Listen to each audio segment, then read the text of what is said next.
Hi everyone and welcome back to my channel. Today I'm going to be making a card using some spotlight coloring or spotlight stamping. I have this set from W+9. It's one of the beautiful bouquets and I'm inking this up with my VersaFine Onyx Black ink. I just have a stamp block, but of course you could use your Misty. It would be really easy to use that since I need to be stamping this twice. I just don't have a Misty, so I have to do it my own way. So I'm stamping this on a piece of Coordination's 110-pound cardstock. And then I have another piece of cardstock that's the same thing, except it is watercolor cardstock. It's the Distress watercolor cardstock. And I'm going to stamp this on the smooth side. So I'm just inking up my stamp once again. And then I'm going to try to line it up the best I can so that I stamp it in the exact same position. So I'm just going to move that over and then stamp it right down. And then I went ahead and trimmed off the edges of that because I only wanted it to be 1 1/3 inches wide, or the height of it. I'm going to be using my Distress markers to watercolor these in. So I'm starting with the peeled paint, and I have my water brush, so there's a little bit of water on there, and I'm just picking up that color and then coloring in each leaf. I'm going to go in with a little bit of the forest moss just to create those shadows. So I'm adding that darker color to the bottom of the leaves, as you can see. And there's no really right or wrong way to do the watercoloring. You can do it however you want, and I think any way you do it, it turns out really pretty. So just don't think you have to do it perfect, because I love the watercolor and I especially love when it has that loose look, so it's just gorgeous either way. I'm going to then go in with the worn lipstick and the tattered rose. So I'm going to start by picking up the tattered rose and go over the entire flower. So that's going to do two things. It's going to add in that light pink color, but it's also going to add water to the entire rose so that when I add in a little bit of the worn lipstick, it kind of helps it fade out a little bit more. Just randomly adding in this worn lipstick.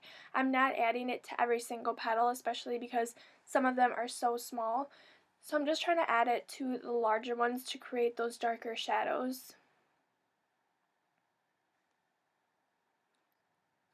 I'm then going to take my mustard seed and I'm going to add a little bit of yellow to the center of each of those flowers.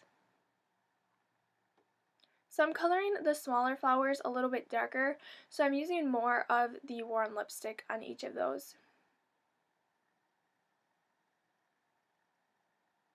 You could always make them a different color completely, or all of the flowers different colors, however you like to color them.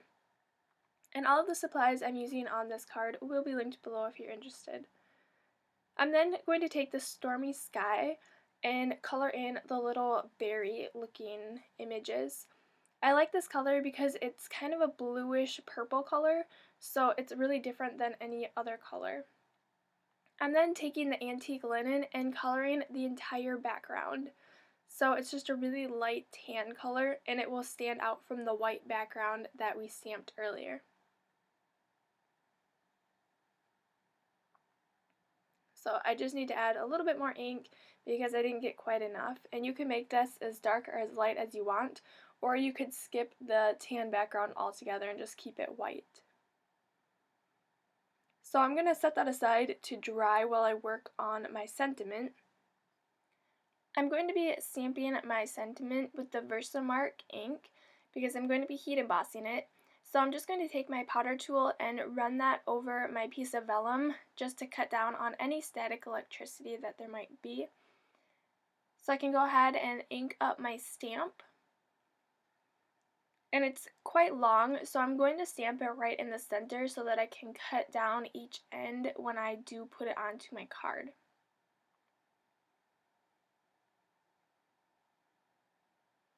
And then I'll go ahead and apply my embossing powder. I'm going to use the gold embossing powder from American Crafts. It's the Zing embossing powder. and then I'll go ahead and heat that. When you do heat on vellum, you want to make sure that you don't leave the heat gun on there for too long because it will warp your vellum. So what I'm going to do is I'm going to place the sentiment where I want it on that strip. That is the strip that we watercolored in. And I'm going to fold over the ends and then tape them to the back. It's the way that I've found easiest to attach vellum because you don't see the tape then and there's no adhesive under the actual sentiment. So then I'm going to go ahead and tape the other side onto there. And then I'm going to go ahead and apply this onto my card. I'm going to use 3D foam squares. I'm using the larger ones from Best Creation.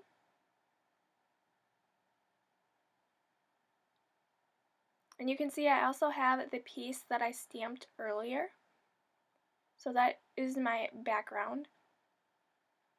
And what I'm going to do is I'm going to line up the stamped image, the watercolored one, in with the background so that they line up. So it looks like one stamp, except only part of it is colored in then.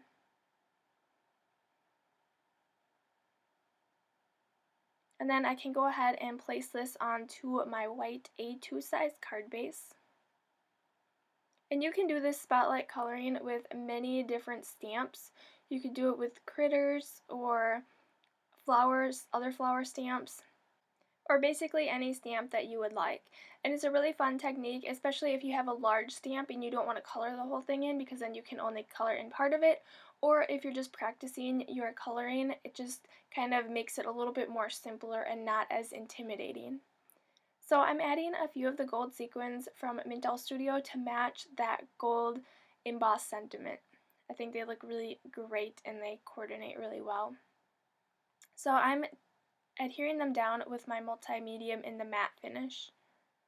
I just have a little bit on my craft sheet, which you can't see off the camera. I'm just dipping each sequin into there and then placing it down.